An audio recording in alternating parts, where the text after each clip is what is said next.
반갑습니다. 박목사 채널의 박신웅 목사입니다. 오늘도 구역공과 가이드 해보도록 하겠습니다. 구역공과 가이드는 여러분들의 단순한 참고용으로 사용해 주시고 우리 구역 강사님들께서는 나름대로 잘 준비를 하시면 되는데요.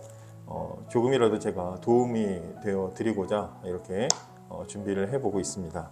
근데 이제 구역공과의 내용들이 어떻게 보면은 공과를 그냥 만들기 위해서 약간 억지로 끼워 맞춰진 부분들도 좀 있습니다. 그래서 좀 더 이 전체적인 복음이 전해지고 초대교회가 이렇게 세워져 가고 어떤 그 사도행전의 흐름의 지금 주제를 잡고 있기 때문에 그 흐름에 맞는 내용들을 조금 더 저는 추가하고 해서 이제 말씀을 나누도록 하겠습니다. 오늘은 4과인데요. 성령님의 역사로 전파되는 하나님의 나라라는 그런 주제로 되어 있습니다. 그리고 여기 이제 공과 책에는 본문이 사도행전 6장 8절에서 15절 스데반이 이제 재판을 받기 위해서 사람들 앞에 서는 것까지가 나와 있는데요.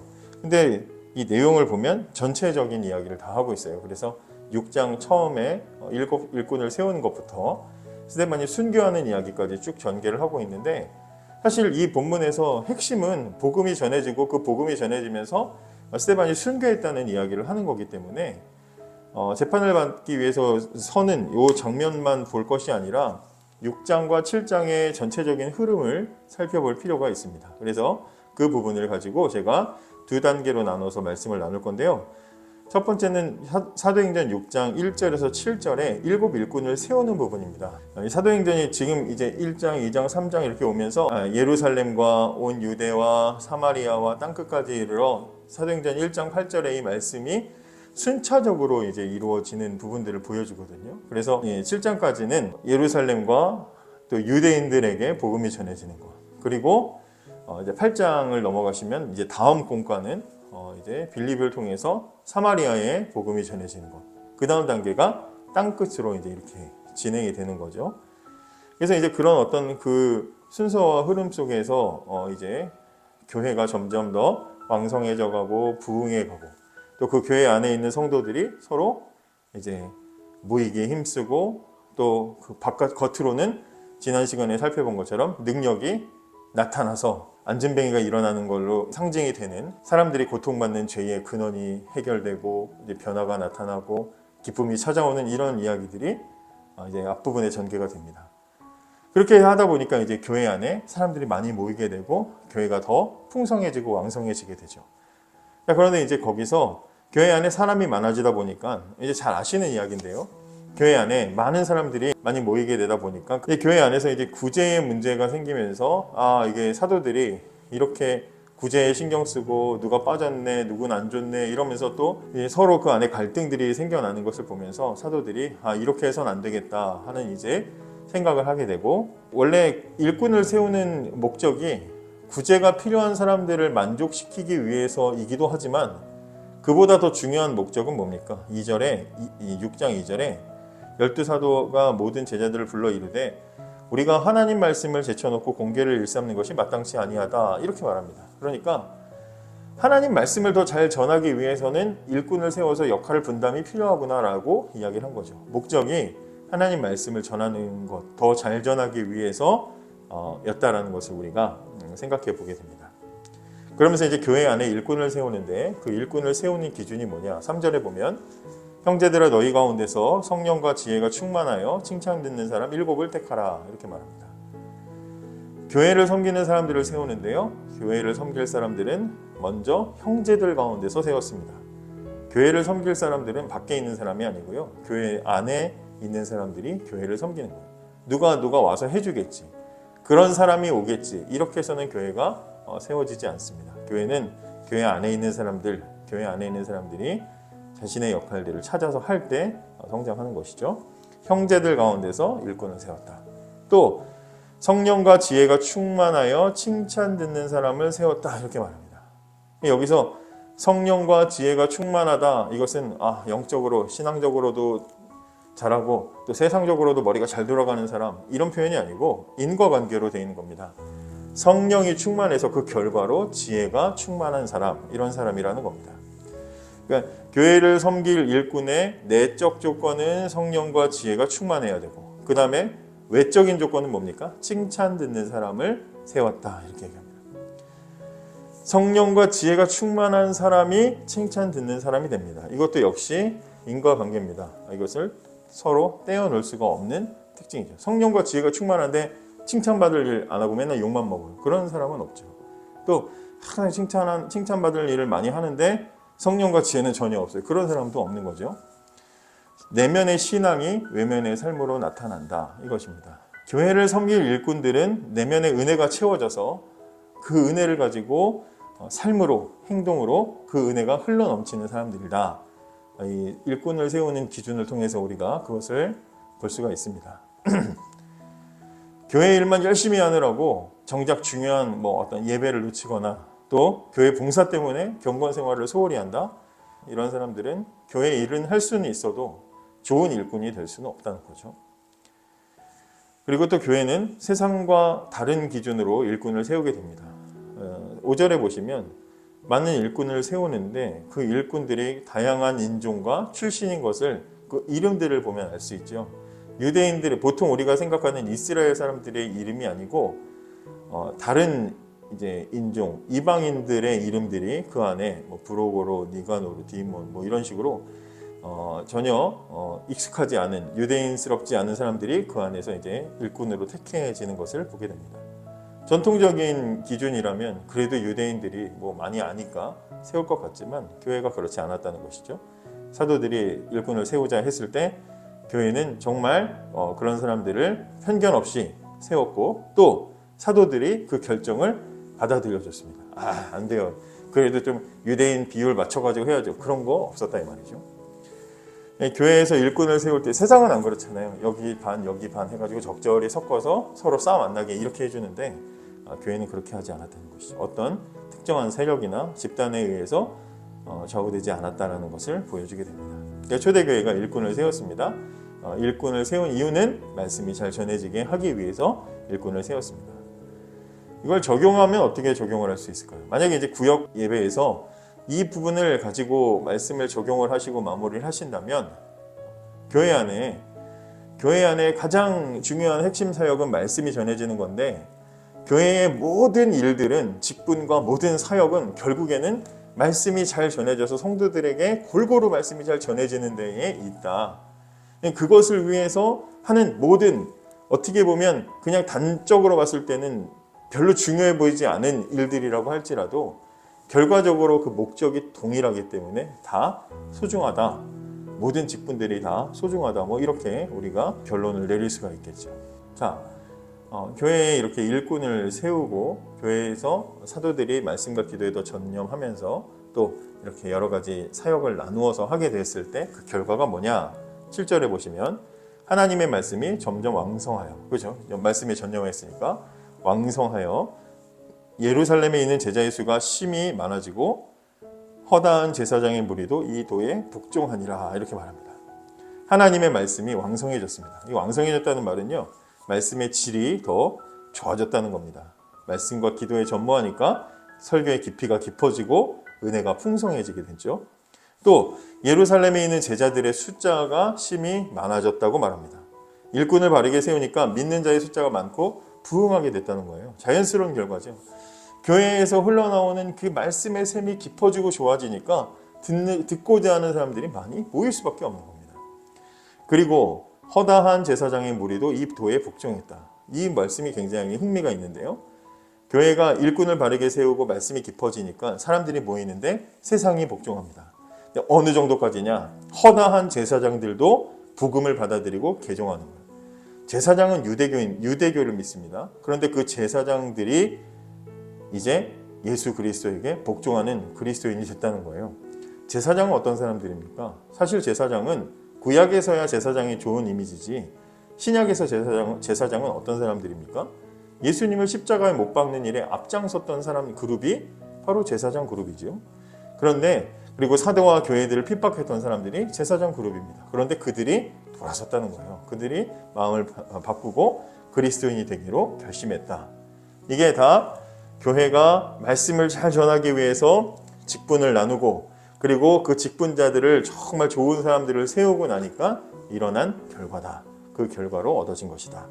된 것이죠. 그래서 단지 교회의 질서를 바르게 세우기 위해서 사역을 구분한 것이 아니라 말씀을 위해서 그렇게 하게 됐을 때 성령님께서 교회에 이런 복을 주시고 이런 열매를 주셨다라는 것으로 이제 우리가 이 사도행전 6장의 초반 말씀을 이런 식으로 우리가 적용을 하면 좋을 것 같습니다. 그래서 이제 결론적으로는 이렇게 말씀을 나누시면 되죠.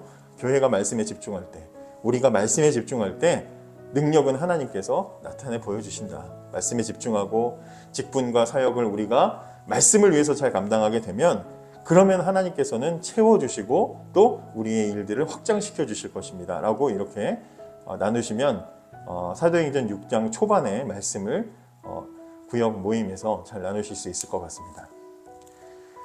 이제 두 번째 부분을 보겠습니다. 만약에 이제 스데반 이야기를 가지고 이제 공과 나눔을 하시겠다고 하면 저는 7장 51절부터 60절 말씀을 가지고 나누시는 것을 추천을 드립니다. 7장 51절부터 60절 말씀은 이제 스데반이 7장에서는 스데반이 사람들 앞에서 이제 변론 혹은 또 설교를 한 부분이고 마지막 이제 순교하는 장면이 나와 있습니다. 여기서 이제 첫 번째로 생각해 볼 것은 뭐냐면 스데반은 분명히 교회 안에서 무슨 일을 위해서 세워졌습니까? 헌금, 들어온 물질을 가지고 구제하고 나누는 일들을 위해서 부름을 받았습니다. 구제가 자기 일이에요. 구제하는 것. 구제하는 일은요, 복음 전하는 것과는 아무 상관이 없는 일이라고 볼 수도 있습니다. 그런데 교회 안에서는 구제하는 일을 했지만 성경은 사도행전은 구제를 얼마나 잘하고 얼마나 알뜰할뜰하게 교회 살림을 잘 꾸몄는가를 설명하지 않습니다. 오히려 성경의 설명은 어디에 초점을 맞추고 있습니까? 스데반이, 그렇게 일꾼으로 뽑힌 이 스데반이 교회 밖에서 어떻게 복음을 전했는지를 소개하고 있습니다. 그러니까 교회 안에서는 직분이 다 달라요. 교회 안에서는 저희도 마찬가지죠. 직분이 다 다릅니다. 또 어떤 분은 구역장으로, 어떤 분은 구역원으로, 구역 강사로, 또 교회 안에 이런저런 선교회, 찬양대 여러 가지 직분이 있습니다. 하나님 말씀을 위해서 그런 직분들을 잘 교회 안에서 감당하시죠. 근데 교회 밖에서는요. 교회 밖에서는 어떻게 되십니까? 교회 밖에서도 똑같이 그 일을 하는 것이 아니라 교회 밖에서는 스데반 뭐 했습니까? 복음 전했습니다. 교회 안에서는 일꾼으로 부름받았지만 교회 밖에서는 사도들과 동일하게 다른 성도들도 다 복음 전하는 일을 감당했다. 이게 성경이 우리에게 말해주고 싶은 거죠. 그래서 그렇게 열심히 복음을 전했다. 그 중에서도 이제 누가는 스데반을 이제 집중해서 설명을 하고 있는데 6장 8절에서 10절에 보면 스데반이 은혜와 권능이 충만하여 큰 기사와 표적을 민간에 행하니, 그러면서 스데반이 이제 이렇게 복음을 전한 이야기를 하고 10절에 스데반이 지혜와 성령으로 말함을 저희가 능히 당하지 못했다. 이렇게 얘기합니다. 은혜와 권능이 충만한 스데반이 복음을 전하는 곳마다 기사와 표적이 나타났다. 근데 여기서도 스데반은 뭔가 기사와 표적이 나타났다고 하니까 기사와 표적이 뭐냐? 거기에 관심 가지는 것은 그렇게 중요한 게 아닙니다. 기사와 표적이 나타났다는 표현은 2장에서 사도들이 복음 전할 때 기사와 표적이 나타났다는 것과 동일한 표현입니다. 그러니까 어떻게 보면 평신도였던 스데반이 복음 전하는 일에 있어서는 하나님이 사도들처럼 일하게 하셨다라는 것을 보여주는 부분인 거죠. 우리가 교회 안에서의 직분들이 나눠져 있지만 교회 밖에서는 누구나 다 사도처럼, 또 설교자처럼, 목회자처럼, 전도자처럼 그런 삶을 살아가는 거죠. 그럼 하나님께서 그렇게 부어주시는 겁니다. 이런 스데반이 복음을 전하는 것을 유대 지도자들이 가만히 내버려 두질 않죠. 그래서 이미 이 유대 지도자들은 초대교회에 대해서 예의주시하고 있었습니다. 예수님을 십자가 못 박아 죽일 때부터 그 이후에 그 제자들의 행적을 다 지켜보고 있었고요. 사도행전 4장에 보면 사도들을 붙잡았다가 당시에 워낙에 초대교회가 인기가 많고 지지자들이 많다 보니까 구두 경고만 하고 풀어줍니다. 근데 5장에 보면 또다시 복음을 전하다 잡혔을 때는 이번에는 너네 저번에 말로 했는데 말 안 들어? 말로 안 되니까 때리죠. 그래서 예수 전하지 마라. 그리고는 이제 채찍질을 하게 됩니다. 말로 경고하고 때려도 안 되면 그 다음 뭐 합니까? 죽이는 거죠. 그래서 스데반이 붙잡혔을 때 스데반은 순교를 당하게 되는 겁니다. 쉽게 풀어줬다가는 자기들이 우습게 되기 때문에 쉽게 풀어줄 수가 없는 거죠. 스데반은 어떻게 붙잡았습니까? 11절, 6장 11절에 보시면 이 사람이 모세와 및 하나님을 모독하는 말하는 것을 우리가 들었노라. 가짜 뉴스를 퍼뜨립니다. 거짓말합니다. 이 사람이 낮춰서 부르는 말입니다.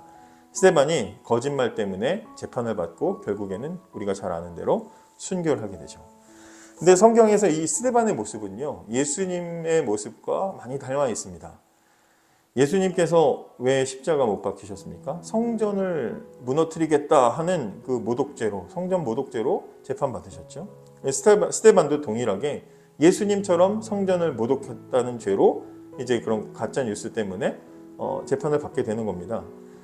6장 13절에 이 사람이 이 거룩한 곳과 율법을 거스며 말하기를 맞이 아니하는도다. 거짓 이제 선동자들이 그렇게 말한 거죠. 또 6장 14절에 그의 말이 이 나사렛 예수가 이곳을 헐고 또 모세가 우리에게 전하여 준 규례를 고치겠다 함을 우리가 들었노라. 그러니까 예수님이 하신 말씀 복음을 전했는데 그걸 교묘히 말을 바꿔가지고 성전 모독죄로 뒤집어 씌운 겁니다. 안 그래도 초대교회 때문에 골치가 아픈데 예수님과 똑같은 말을 하는 사람이 탁 나타났으니 이 사람을 모질게 협박해서 이 사람을 아주 무섭게 이제 재판을 해버리면 초대교회의 본보기처럼 이제 그렇게 공포심을 안겨줄 수 있을 거라고 그렇게 생각을 했는지 스데반을 더 무섭게 다루게 되죠. 그래서 스데반을 공개적으로 망신을 주기 위해서 공회 앞에 세우게 됩니다. 가장 이제 당시에 끝발이 센 사내들인 공회의 앞에 이제 서게 됩니다. 그런데 보통은 거기 서면 다 주눅 들고 두려워하고 워낙에 이제 권력이 센 사람들이기 때문에 그럴 텐데 스데반의 얼굴이 천사와 같았다. 무슨 말입니까? 주눅 들지 않았고 그리고 자신감에 얼굴이 빛났다. 이렇게 얘기한 겁니다. 또 영적으로 이야기를 하면 성령 충만해서 하나님 함께 하셨다. 뭐 우리가 그렇게 천사와 같은 얼굴 그것을 이제 그렇게 이해할 수 있겠죠. 사람들 앞에 입을 열어서 이제 스데반이 자신의 변호를 하게 됩니다. 그런데 우리가 잘 알지만 사도행전 7장에 그 스데반이 자신의 변론이 나와 있는데 스데반의 변론은 단순히 난 죄가 없어요 하는 변명이 아니고 한편의 설교를 하죠. 그것도 아주 말할 기회를 주자마자 그냥 마이크 켜지자마자 그냥 막 마음속에 담아뒀던 것을 쏟아내듯이 장황한 설교를 하게 됩니다. 아주 그냥 구약의 역사를 그냥 가지고 가는 설교를 하게 됩니다. 스데반은 베드로와 요한과 같은 목회자도 아니고 따지고 보면 교회 안에서는 구제를 담당하는 그런 일꾼이었지만 그러나 그의 입에서는 사도행전 안에서 가장 강력한 말씀이 흘러나오게 됩니다. 스데반의 그 긴 설교를 다 우리가 나눌 수는 없죠. 그런데 스데반의 긴 설교의 내용은 크게 두 가지로 나눠져 있습니다. 첫째는 하나님은 성전 안에 갇혀 계신 분이 아니다라는 겁니다. 이 사람들이 스데반이 성전을 모독했다고 그렇게 화를 내는데 왜 그러냐면 유대인들이 자꾸 성전 하는 건 하나님이 거기에만 계시다고 생각을 하기 때문입니다. 성전 안에 계신 하나님이라고 생각하기 때문에. 그런데 스데반이 뭐라고 합니까? 스데반은 하나님은 성전 안에 갇혀 계신 분이 아니다 이렇게 말하고요. 둘째로 스데반은 이스라엘 백성들이 얼마나 악독한 인간들인지를 고발합니다. 종교 지도자들은 예수님과 스데반을 악한 사람으로 매도해서 죽일 계획을 꾸몄으면서도 겉으로는 자신들이 굉장히 거룩한 척했습니다. 그러나 스데반은 유대인 너희들이야말로 하나님의 말씀을 받아들이지 않고 악독한 짓을 골라 하는 그런 사람들이다 이렇게 지적을 합니다. 그게 이제 사도행전 7장 51절에서 53절에 나와 있는데 목이 곧고 마음과 귀에 할례를 받지 못한 사람들아 너희가 항상 성령을 거스려 너희 조상과 같이 너희도 하는도다. 너희 조상들은 선지자 중에 누구를 핍박지 아니하였느냐. 의인이 오시리라 예고한 자들을 저희가 죽였고 이제 너희는 그 의인을 잡아준 자요 살인한 자가 되나니 너희가 천사에 전한 율법을 받고도 지키지 아니하였도다 하니라. 이게 무슨 말이냐면 유대인 너희들, 이스라엘 너희들아, 너희들 조상들 어떤 사람들이냐? 자기 동생 요셉을 팔아버리는 그런 악한 인간, 니네 조상 아니냐? 모세의 말 안 들었던 인간들, 그게 너희 조상들 아니냐? 하나님 보내신 선지자들의 말도 안 들은 게 니네 조상들 아니냐? 그 조상들처럼 너희들도 하나님이 보내신 예수를 이 로마 법정에 넘겨서 죽였으니 너희는 살인자다. 이런 얘기입니다. 그러니까 이 설교를 듣던 유대인들이 견딜 수가 없죠. 자기들을 그렇게 안 좋게 말하는데 견딜 수가 없는 거죠. 그래서 큰 소리를 지르고 귀를 막으면서 성령 충만했던 스데반에게 이제 돌을 던지게 되죠. 그래서 스데반은 역사적인 그 설교 한 편을 남기고 순교를 하게 됩니다. 이 스데반이 순교하는 마지막 장면을 보시면 굉장히 은혜가 됩니다. 54절부터 60절에 보시면 저희가 이 말을 듣고 마음에 찔려 저를 향하여 이를 갈거늘 스데반이 성령이 충만하여 하늘을 우러러 주목하여 하나님의 영광과 및 예수께서 하나님 우편에 서신 것을 보고 말하되 보라 하늘이 열리고 인자가 하나님 우편에 서신 것을 보노라. 그러니까 사람들이 막 귀를 막고 달려들어서 돌로 치죠. 그러자 스데반이 부르짖어 가로되 주 예수여 내 영혼을 받으시옵소서 하고 무릎을 꿇고 크게 불러 가로되 주여 이 죄를 저들에게 돌리지 마옵소서 이 말을 하고 자니라. 스데반의 생명이 끝나는 이 순간을 잘 보시면 그가 하늘에 펼쳐진 환상을 보게 됩니다. 그의 육신은 지금 돌을 맞고 있지만 환상을 보게 되는데 그 환상은 하나님께서 그의 눈을 열어서 보게 하셨는데 하나님의 영광이 하늘에 가득했고요. 하나님 보좌 우편에 앉아 계셔야 되는 예수님께서 마치 스데반의 영혼을 맞이하시는 것처럼 일어나서 그 앞에 서시는 것을 보게 됩니다. 어서 오라고 일어서시는 것처럼 보게 됩니다. 그러니까 스데반의 육신은 비참하게 돌에 맞고 있지만 순교하고 있지만 그의 영혼은 이미 영광 속에서 하나님 바라보면서 기쁨 가운데 마치 자는 것처럼 순교하게 되죠. 그리고 스데반의 생명이 끝나는 그 순간의 마지막 두 마디가 뭡니까? 아버지 내 영혼을 받으소서 그리고 주여 이 죄를 저들에게 돌리지 마옵소서. 스데반의 죽음은 예수님과 많이 닮아 있었습니다. 그만큼 성령 충만함으로 또 복음을 위해서 살아가는 인생이었기 때문에 그의 인생의 마지막을 하나님께서 그렇게 아름답게 만들어 주신 것이죠. 저는 스데반이 경험한 이 영광이 죽음 앞에서 경험한 이 영광이 스데반에게만 있는 경험이 아니라 성령 충만함으로 일생을 복음으로 살아가는 모든 신자에게 주시는 영광스러운 죽음이라고 믿습니다. 우리도 언젠가 주님께서 부르실 때 이런 영광 가운데 하나님을 기쁨으로 맞이하면서 주님 앞에 나아가는 그런 일들이 있으리라고 확신을 합니다. 공과에서 이 부분을 가지고 마무리로 나누신다면 우리가 어떻게 살아가야 할지 성령 충만함으로 복음을 위해서 살아가는 인생 교회 안에서는 직분이 있지만 교회 밖에서는 누구나 다 동일하게 복음을 위해서 살아가는 그런 삶의 모습을 가지고 살아가야 한다는 것 그리고 그 과정은 비록 어려움들이 있을지라도 그 끝은 스데반이 받은 영광처럼 그렇게 하나님이 주시는 영광이 있을 거라는 것으로 나눈다면 굉장히 은혜로운 시간들이 될 거라고 믿습니다. 이것을 좀 참고하셔서 좋은 구역 모임이 되시기를 부탁을 드리겠습니다. 오늘도 감사합니다.